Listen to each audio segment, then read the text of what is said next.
Tasma, together. Tasma asakta sakatam karyam karma samachara asakto yacharan karma paramapnoti purushaha. Tasmat means therefore. Therefore means because I have explained so many points to you, therefore, having understood all those points that I have explained in the previous shlokas, satatam, always, karyam karma, your duties, kartavya karma. Karyam means kartavya karma. Samachara, not just achara. Achara means do your duty. Samachara means do your duty as efficiently as possible. Not just efficiently, but intelligently. Meaning, intelligently means the action should be such that not only you are efficient, but it helps you to grow spiritually. Inward growth is also taking place, outer benefit is also taking place. That is called intelligent action. In intelligent action, it's not just external benefit, there is inner growth. See, suppose a thief is very efficient in his action. Thief can also be very efficient. When Osama bin Laden destroyed the Twin Towers of America, he was very efficient, isn't it? He did his job perfectly. But that doesn't lead to inner growth. Inside he was damaging himself because of his ragadvesh, kama krodha. But outside he was very efficient. So intelligent action means not only there is outer efficiency, there is inner expansion, inner growth, inner purity increases. So you become a more mature person. That is the inner growth. That is called intelligent action. Not mere efficiency, but at the same time, inner growth takes place and the action benefits many people. Society benefits from your action. All these come under intelligent action. So, karyam karma samachara. If you remember these three words, very easy to remember. Remember this slogan, you can take it as a slogan. Ghoshana. Karyam karma samachara. Perform your duties very well, efficiently. Not samachara doesn't mean only efficiently, because anybody can be efficient. There are many efficient crooks in this world. Samachara means perform your actions intelligently. Intelligently means actions do not become a bondage for you. Actions release you from all bondage. In intelligent action, action doesn't become a source of bondage. It removes all bondage. It releases you from all bondage. That is called intelligent action. So, asakto hi acharan karma paramma noti purusha. So, asakta, again the word has come. What is the central principle? Detachment from the fruits of action. You are not dependent on the fruit of action for your happiness. If things happen according to your expectation, very good. If things don't happen according to your expectation, very good. Both are okay. You are ready to accept both. Asakto hi acharan karma param. Param means moksha. Total freedom. Total freedom from sorrow. Total freedom from fear. Everything takes place if you perform actions intelligently. So that intelligent performance of action will lead you to that total freedom from fear, sorrow, pain, everything. So param means moksha. Apnoti purushaha. The person, purusha means purusha. You become free from all sorts of bondage by intelligent performance of action. So 19th verse is a summary shloka. There is one more summary shloka we will be seeing in the next session, 30th verse. Now, somebody may ask, all this is very good, but is there somebody who has really performed actions intelligently and become free from all sorrow, fear, pain? Yes, there are many. One example is the King Janaka. Have you heard of King Janaka? Sita's father, isn't it? So, Sri Krishna gives an example. Karmanaiva hi samsiddhim astita janakadayah yoga sangrahamevapi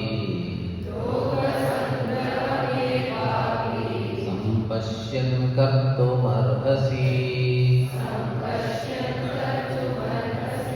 Karmanaiva hi samsiddhim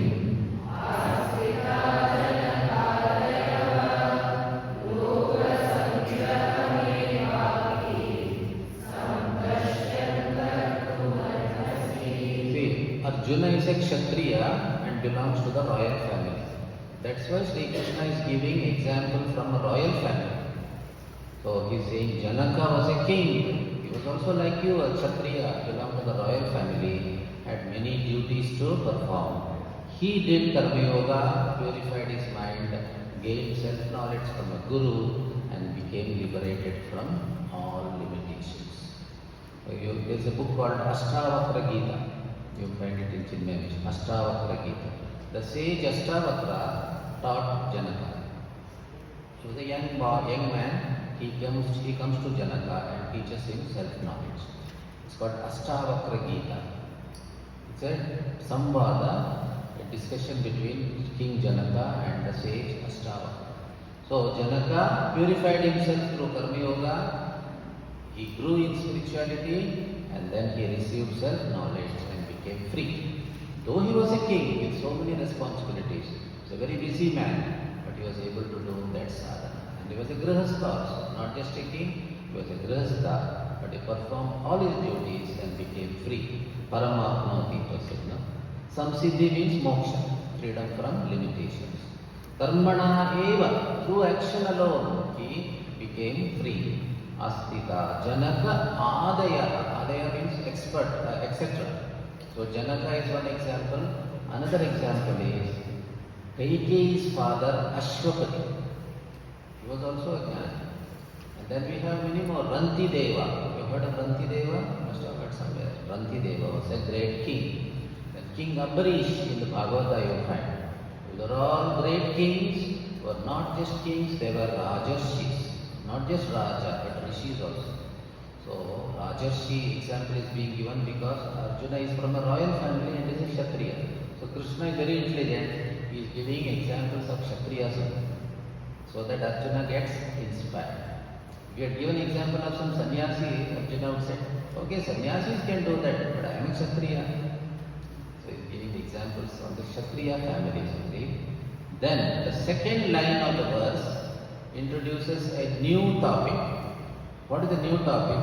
See, we find many jnanis, many mahatmas serving society, very active, like Swami Chinmayananda. Swami Chinmayananda went to his guru in the Himalayas. Who was Chinmayananda's guru? Swami Tapo. He went and one more was Swami Shivananda. Two gurus he had. The one who taught him the Upanishads was Swami Tapovanam. So he went to Swami Tapovanam and received the knowledge. Then he came down from the Himalayas and spread this knowledge everywhere. Started the Chinmaya Mission. Like that, Swami Vivekananda also went all over the world, especially to America, and gave this knowledge to everyone. There are so many people out there. Swami Muktananda, Swami Shivananda, of course, Guru, Chinmayanandaji's first Guru. There are so many Mahatmas who even after gaining knowledge, they don't sit quietly. They spread this knowledge, go from place to place, teach this to everyone. So why do they do that? Is it necessary to do that? So the topic is Loka Sangraha. Loka Sangraha means uplifting the people. Upliftment of people and preventing them from going in the wrong direction. That is called Loka Sangraha. The topic from verse number 21 to 29 is Loka Sangraha, upliftment of people and preventing them from going in the wrong direction. So, Loka Sangraha mevapi sampashyam kartum arhasi. Sri Krishna is telling Arjuna, if you are not a jnani, you must perform actions for the sake of inner purification and spiritual growth. If you are a jnani, you have to perform actions for setting an example to society. So when a jnani does action, he is setting an example to society, he is uplifting the people in various ways and preventing them from going in the wrong direction, which is called Loka Sangraha. Now this topic of Loka Sangraha is going to come, and And now in the next verse, which is a very well-known verse, popular verse, Sri Krishna is saying that great people have a responsibility, a great responsibility. Yadyadacharati shreshtaha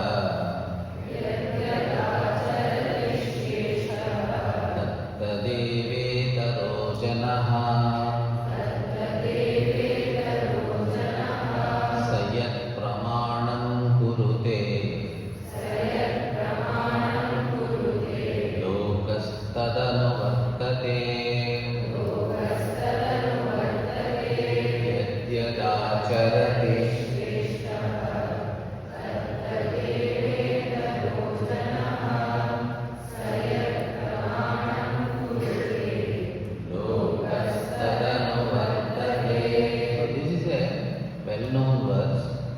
says Shrestha Purushas have an additional responsibility in society.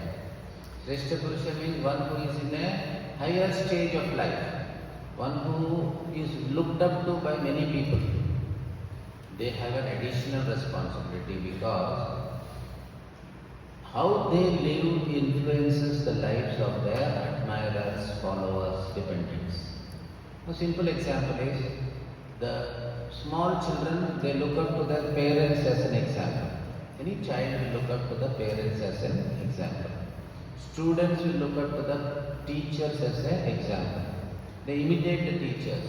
Children imitate the parents.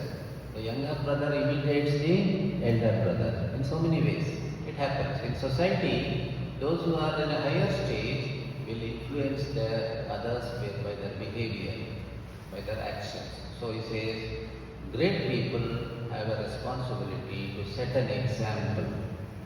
So he is saying to Arjuna, you are a big man in society. You are not an ordinary person. Many people look up to you as an example. So you have to set an example by fighting this war, by doing your duty. If you run away from your duty, others will quote you. Arjuna ran away, I am also running away. So people like to run away from responsibilities. And they say, Arjuna did that, so I am also doing it. They'll justify. They'll justify. So like in crossings, traffic crossings, if one person crosses when the red light is there, others will also follow. There's a human tendency to imitate, isn't it? So, Sayat Pramanam Kurute, whatever standard he sets, Lokaha Tad Anuvartate, others will follow. Lokaha means people. So here we have to remember one point. Dharma means right action, righteous action or right action. That's one meaning of dharma. Now, what is the pramana for dharma? Pramana means the source of knowledge. How do we know what is dharma, what is adharma? Who will guide us? We need guidance to know what is dharma, what is adharma. So one primary source of guidance for dharma is the Vedas. Veda is the first source of guidance. Veda is the source book. Like in Christianity, they follow the Bible. Muslims follow the Quran. Sikhs follow the what? Which is the text? Don't know. Guru Grantha Sahib. So that is considered as God. They worship that book. So they follow whatever is said in the Guru Grantha Sahib.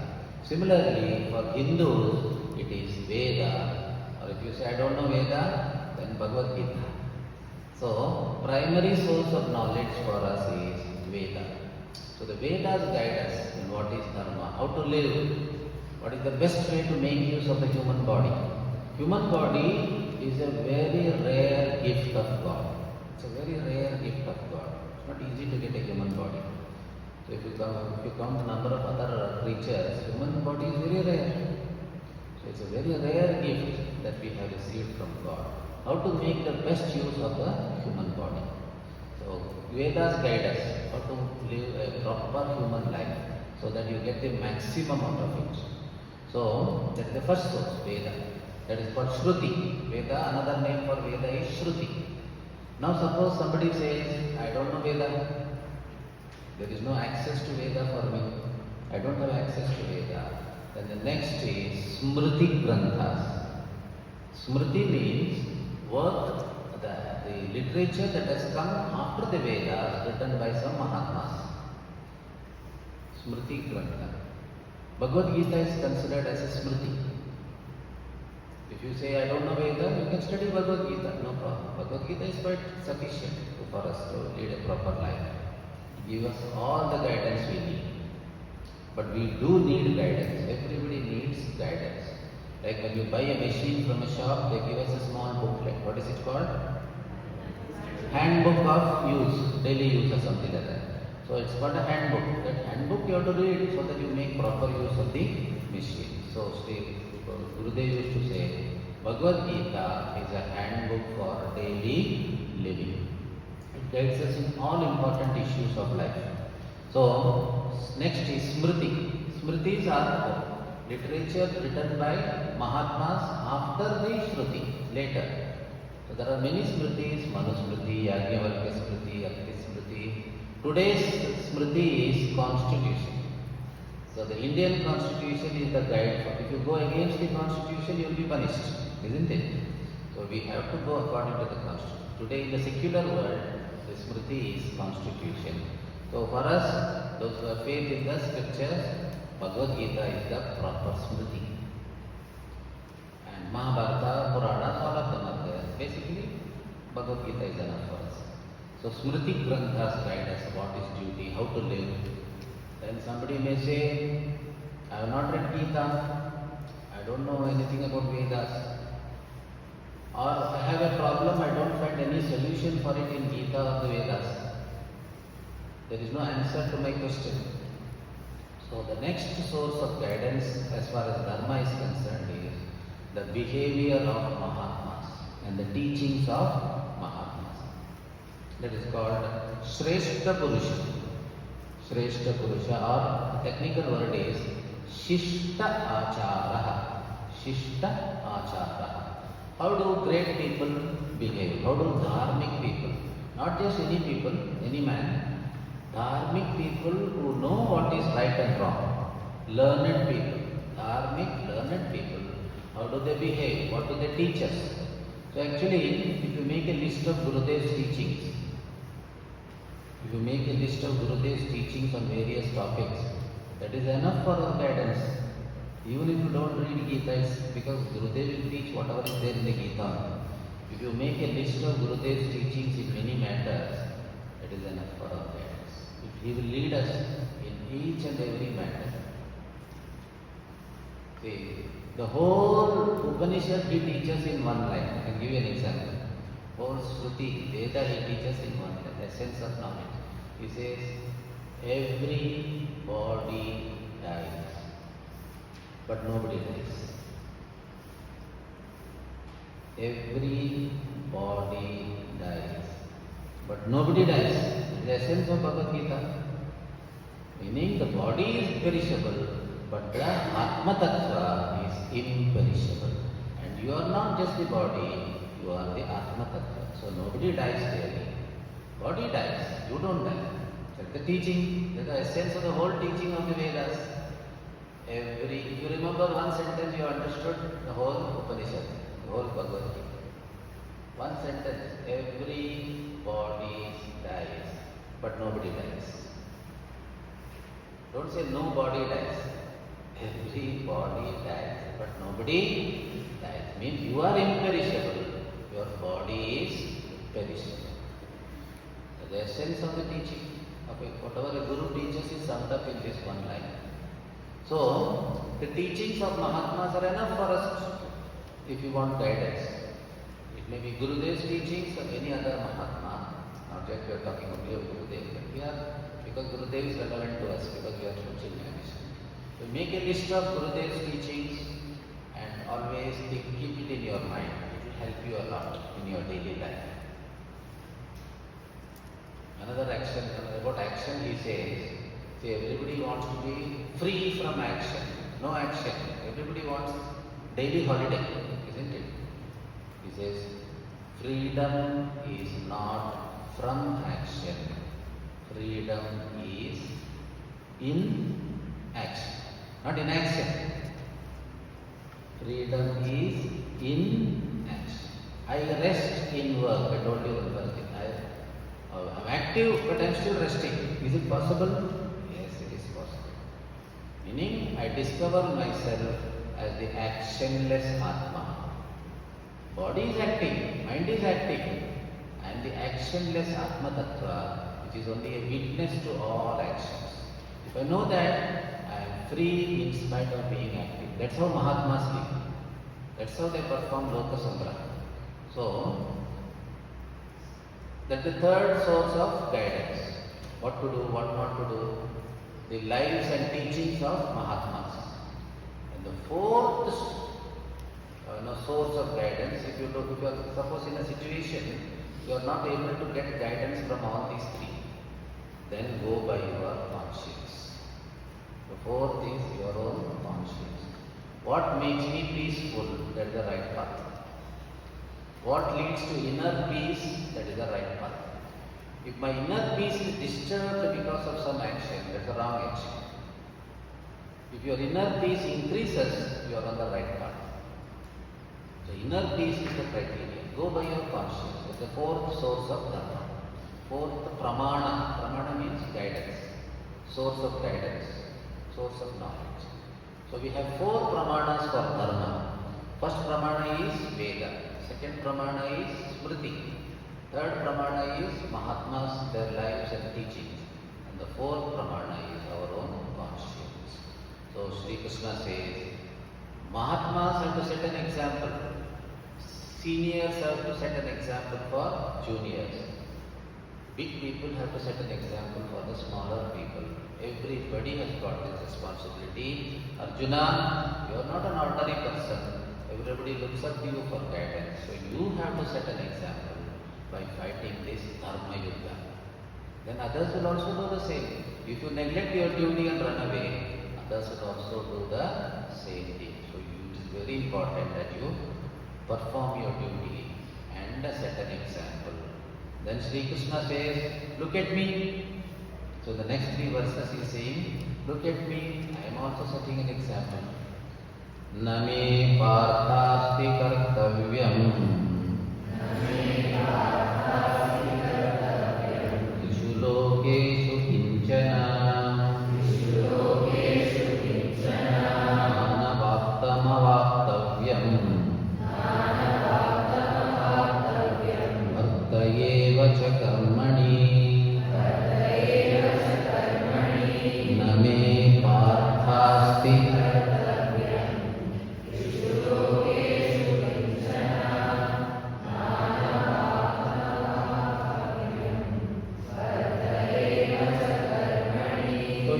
studied the Bhagavatam or Mahabharata, you will find that Krishna was always active, ever smiling and ever active. Where is the need for Krishna to be so active? Because he says, Name kartavyam, I don't have any duty. Because I am a jnani, I am an avatar Purusha. What duty do I have?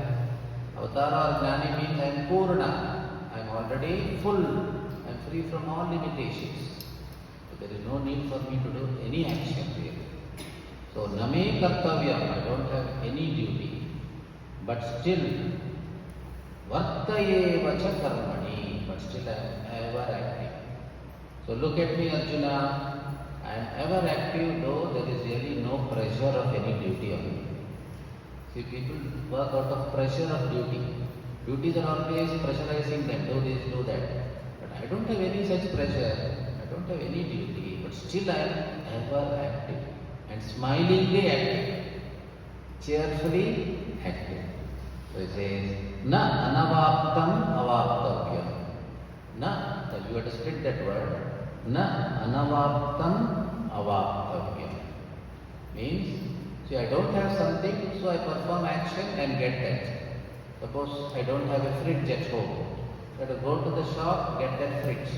That is called anavaptam avaptavyam.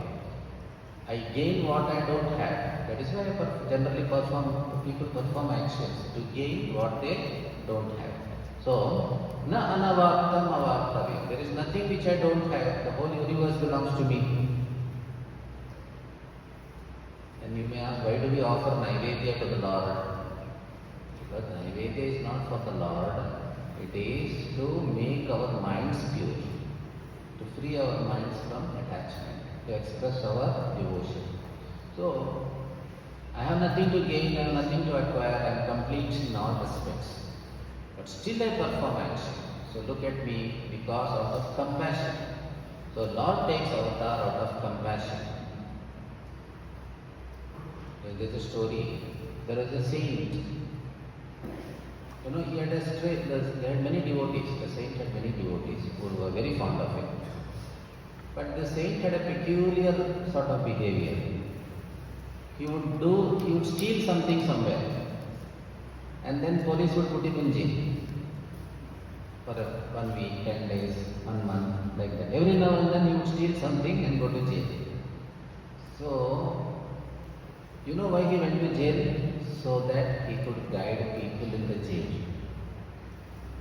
There was no need for him to steal or anything, but he used to steal and get caught and go to jail so that he could guide people in the jail. Similarly, Lord comes as an avatar. He puts limitations on himself so that he can guide us. Because we are all suffering from limitations. So to free us from limitations, he puts on limitations as though. That is called avatar. He has no limitations, he has no desires, he has no deficiencies. But he as though puts on some limitations, some deficiencies, and behaves like us, so that he can teach us and free us from all limitations. That's the purpose of an avatar. So he says, I have nothing to gain, I have nothing to lose, but still I am active because I have to set an example and inspire others.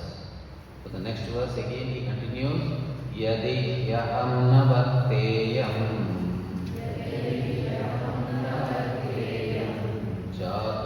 Jatu karmanya tandritaha Mama vartmanu vartante Manushya partha sarvashaha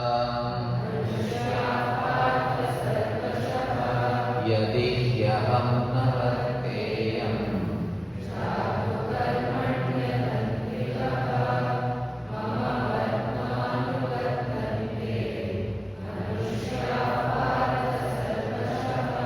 Suppose I am not active, suppose I neglect my duties, then everybody will follow my example. See, even when the Lord comes as an avatar, or if there is a jnani who is living in society, he has to follow the Varna Ashrama Dharma. Varna, occupation. Ashrama, stage of life. So, Krishna was following the Kshatriya Dharma. He was living as a grihastha and he was following all the duties of Varnashrama. So he was setting an example for everyone, and also as a Lord, he was continuously doing his duties. Lord does 6 types of work.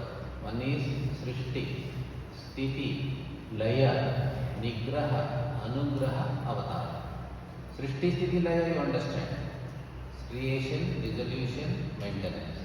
And Nigraha, controlling, and Anugraha, blessing, and Avatar, taking a human body or any other body for Dharma Samrakshana. So, Sri Krishna is saying, I am continuously active because if I neglect my duty as an avatar, as a Lord, people will be affected, the world will suffer. Similarly, if any person neglects his duty, others will suffer. So it is said that most of the problems of the world are because people don't do their duties properly. See, a doctor in a hospital has got a duty. Suppose he is neglecting his duty, the patients suffer. There is so much suffering. Now, a person in charge of recruitment, let's say he is one of the members of the UPSC. UPSC means Public Service Commission, isn't it? So, he has to recruit people for a doctor's job, engineer's job. Suppose he is corrupt, then he will choose the wrong person.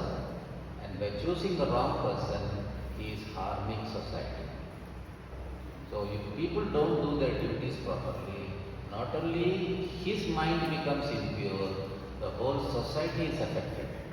So Sri Krishna is saying, as an avatar, as the Lord, as Bhagawad, I am continuously doing these 6 duties because the world has to run smoothly. And as a member of society, I am continuously doing my duties because I have to set an example for others. The next sloka, Utsi Deyurime Lokaha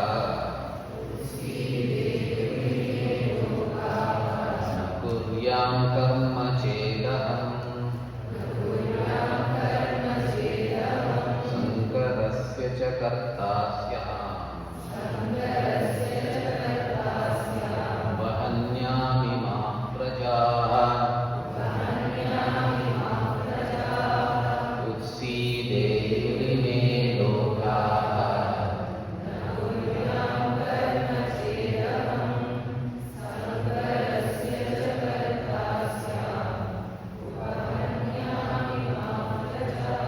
See, one person doesn't do his duty properly, it affects the whole society. It's not that I don't do and I am just by myself. No. Your misbehavior, your neglect of duty will affect everyone. So one has a responsibility not only to perform one's duties, but also to set an example. By setting an example, you are uplifting society. You are inspiring others to perform their duty.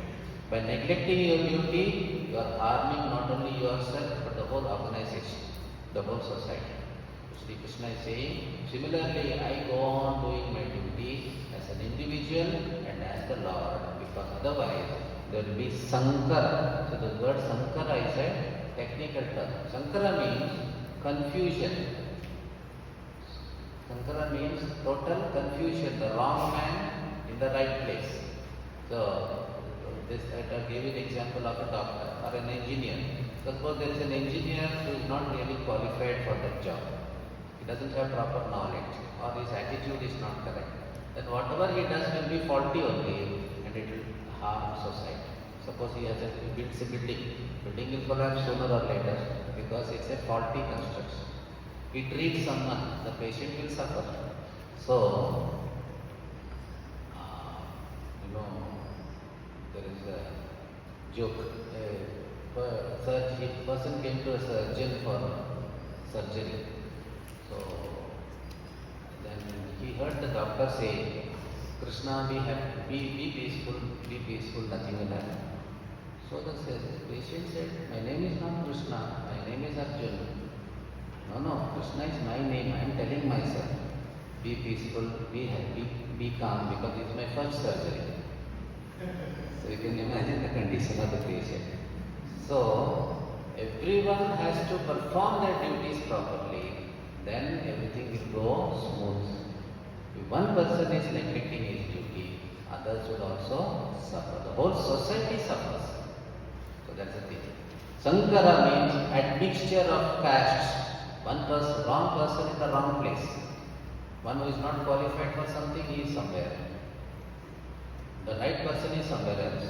So the society is harmed by that Sankara. Varna Sankara it is called. Varna Sankara. So Kartasyam Upahanyami Ma Prajaha. I will be harming society if I don't perform my duties sincerely. So one should know that if we don't perform our duties, not only I am affected, the whole community is affected. Everyone has a responsibility towards the community also. Like that. So this is the main principle behind these 3 shlokas.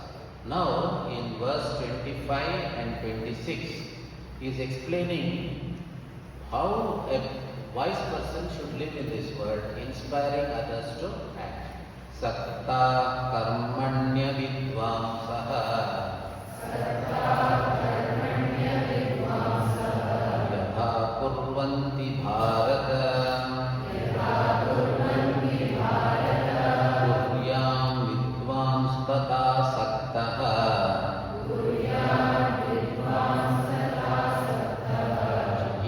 Shurloka sangraham. Loka sangraha. How does a person, wise man, perform loka sangraha? He says, inspire others to act by your action. You act act in such a way with total passion, total involvement, without attachment. A wise person performs actions without attachment. An ordinary person performs action with attachment. But he should not say to others, don't perform action. He should say, give up attachment, but don't perform actions. You should continue to perform actions, inspire others to perform actions. That's the role of a wise man, because everybody needs action for inner growth.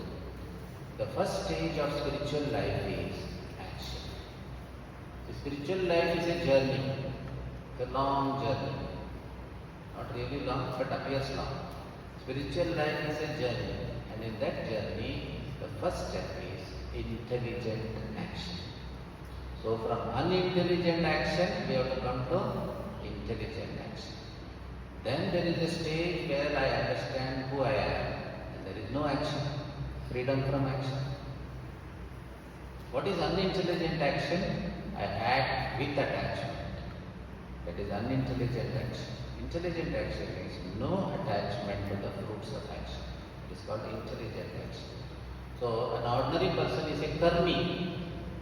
A karmi always acts with attachment to the fruit of action, meaning his happiness is dependent on the fruit of action. His mind goes up and down. Sometimes he is happy, sometimes he is depressed, sometimes he is angry. Why? Because of the different fruits of action. If things go his way, he is happy.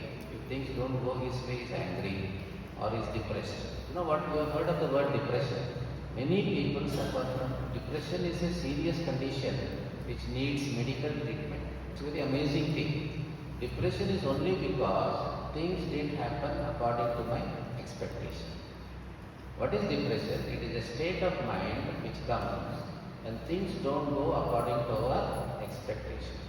And some people become so depressed that they remain in that condition for several months and years, and they have to take regular tablets for it. Counseling. It's an amazing thing that people become so depressed that they have to go on taking tablets for several months and years. See how delicate the mind is. Depression is nothing but a reaction to karma phala. Something happened which I didn't expect, or something didn't happen which I expected. You become depressed, and months together the depression continues. The person is not able to perform his duties. So it's a very serious problem in medical circles. Go to any psychiatrist, he will tell you how many people come to him for treatment for depression. Depression is nothing but a reaction to karma phala. I had an expectation, the expectation was not fulfilled. Or suddenly something happened which was not according to my expectation. I become depressed. 1 or 2 days if you are depressed, it's okay. Nothing wrong in it. How can you be depressed for months and years together? But that's what happens. That's the weakness of the mind. So Sri Krishna says, you have to set an example by cheerfully continuing in the field of action and inspire others also to act. Don't confuse them by saying, give up action, just meditate. That's what Arjuna wanted. Arjuna wanted to give up his field of action and go to some ashram and meditate. Sri Krishna is saying, don't go, because you are not eligible for that. If you are eligible, it's okay. But you are not eligible for that. You have to continue in the field of action, because the field of action is where there is inner growth. The field of action is where there is inner growth, maturity. We gain wisdom about the world. That is the field of action. We get purified. We get rubbed in various ways. Then we get purified. We overcome our negative emotions. Like you may think that you have won over anger. Next moment you will become angry, because something will come and provoke you. You may think that you have won over depression. Next day you will become depressed, because something happens, the mind goes down. So until we win over all these negative emotions, we have to continue in the field of action. That is where we get rubbed, purified and elevated. So Sri Krishna is telling Arjuna, even if you are a jnani, don't give up action, because you have to set an example. If you are not a jnani, perform actions for inner purification, and of course outer benefits also. Na buddhi vedam janayet ajnanam karma sanginam joshayet sarva karmani dvam yuktas samacharan na buddhi vedam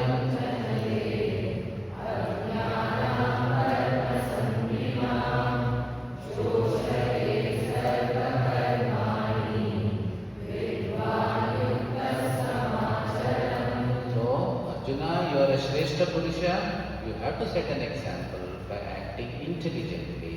Then others who are not very intelligent, they will continue to perform actions and slowly they will come to intelligent action and then to the stage of no action, which is moksha. So Arjuna, don't run away from the battlefield. That is the teaching. Don't run away from your field of duty. So Arjuna is asked to fight. That doesn't mean everybody should fight. Everybody has to perform their swadharma. Swadharma means one's own duty. So everybody is to stick to their swadharma and grow spiritually and also contribute to society in various ways. Hari. Om Sarve